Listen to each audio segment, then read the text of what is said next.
कुछ दिनों पहले खतरनाक समुद्री तूफान ने अमेरिका की कुछ जुनूबी रियासतों में तबाही मचा दी थी। 150 मील फी घंटा चलने वाली हवाओं ने तेज बारिश के साथ मिलकर हर साल की तरह वो तबाही मचाई जिससे अमेरिकी शहरियों को अरबों डॉलर का नुकसान होता है। लेकिन सवाल यह है कि हर साल इस किस्म की तबाही से होने वाले नुकसान की भरपाई अमेरिकी शहरी किस तरह करते हैं, बताता हूँ। अमेरिका में किसी भी कुदरती आफत के नतीजे में आपके माल को नुकसान पहुंचने की भरपाई बुनियादी तौर पर दो तरीकों से होती है। एक हुकूमती तरीका है और दूसरा प्राइवेट इंश्योरेंस के जरिए है। अमूमन तेज बारिशों या फ्लड्स के नतीजे में जब किसी इलाके में इमरजेंसी नाफिज कर दी जाती है तो अमरीकी फेडरल इदारा फेडरल इमरजेंसी मैनेजमेंट एजेंसी या फीमा इस सिचुएशन में इंटरफेयर करता है और तूफान के नतीजे में होने वाले माली नुकसान का अंदाजा लगाने के बाद इंडिविजुअल लेवल पर या कम्युनिटी लेवल पर लोगों को असिस्टेंस फराहम करता है। एक अंदाजे के मुताबिक ये पर्सनल असिस्टेंस 7,000 से 8,000 डॉलर तक रेंज हुई है बेस्ड ऑन जो पहले फ्लड्स आ चुके हैं, जो कि एक बहुत बड़ी रकम नहीं है। खुद फीमा की वेबसाइट पर यह इंफॉर्मेशन मौजूद है कि किसी भी तेज बारिश के नतीजे में अगर किसी के घर में 1 इंच भी पानी अगर जमा हो जाए बेसमेंट में या किसी भी हिस्से में तो वो तकरीबन 25,000 डॉलर तक का नुकसान कर सकता है। और इस नुकसान को मद्देनजर रखते हुए 7 से 8,000 डॉलर की असिस्टेंस जो है वो बहुत सारे लोगों के लिए नाकाफी है। इसीलिए यहाँ पर आती है दूसरी फॉर्म ऑफ असिस्टेंस जो कि लोग प्राइवेट इंश्योरेंस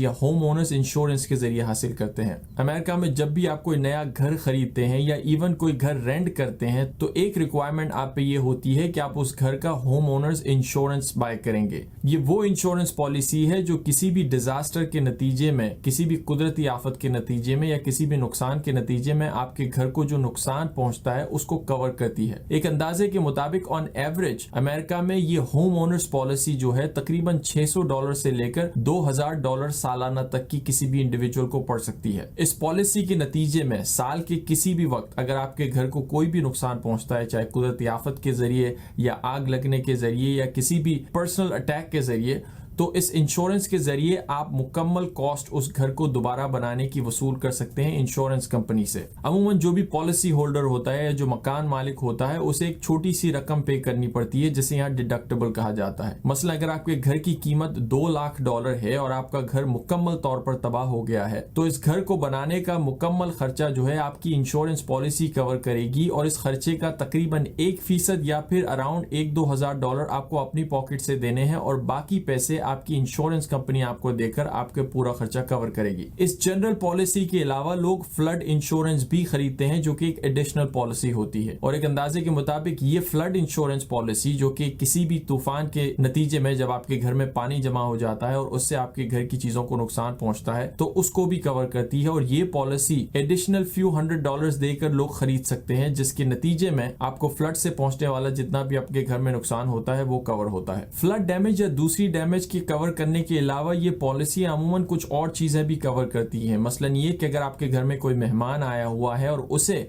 आपकी किसी गलती की वजह से इंजरी हो गई है तो वो कॉस्ट भी और वो लाइबिलिटी भी आपका इंश्योरेंस कवर कर सकती है। इसके अलावा आपका घर डिस्ट्रॉय होने की सूरत में अगर आपको किसी और जगह पर रहना है, किसी जगह पर किराए पर रहना है या अपने खर्चे पे किसी और जगह पर रहना है तो वो खर्चा भी आपकी इंश्योरेंस पॉलिसी कवर कर सकती है। लाइक आई सेड, इन तूफानों के नतीजे में या इन नेचुरल डिजास्टर्स के नतीजे में यहाँ पर बहुत ज्यादा नुकसान होता है और एक अंदाजे के मुताबिक 2005 में हरिकेन कटरीना के नतीजे में जो अमेरिकनों को टोटल माली नुकसान पहुंचा था वो तकरीबन $170 बिलियन तक पहुंच चुका था। और इस रकम को रिकवर करने में ऑब्वियसली हुकूमत का एक अपना किरदार तो है ही है, लेकिन इसका जो मेजर पोर्शन है या मेजोरिटी पोर्शन है लोग अपने इंडिविजुअल इंश्योरेंस क्लेम के जरिए ही कवर करते हैं। और इन पॉलिसीज के जरिए न सिर्फ लोगों को इन तूफानों के बाद अपनी प्रॉपर्टी को रिकवर करने में मदद मिलती है, बल्कि जब फ्लड्स की सिचुएशन होती है तो लोगों की सबसे पहली प्रायोरिटी होती है अपनी जान बचाना, क्योंकि माल की रिकवरी उनका इंश्योरेंस कर लेता है या उन्हें पता है कि एक ऐसा सिस्टम मौजूद है जिसकी वजह से इनके माल की रिकवरी बाद में हो सकती है। That's it. See you next time.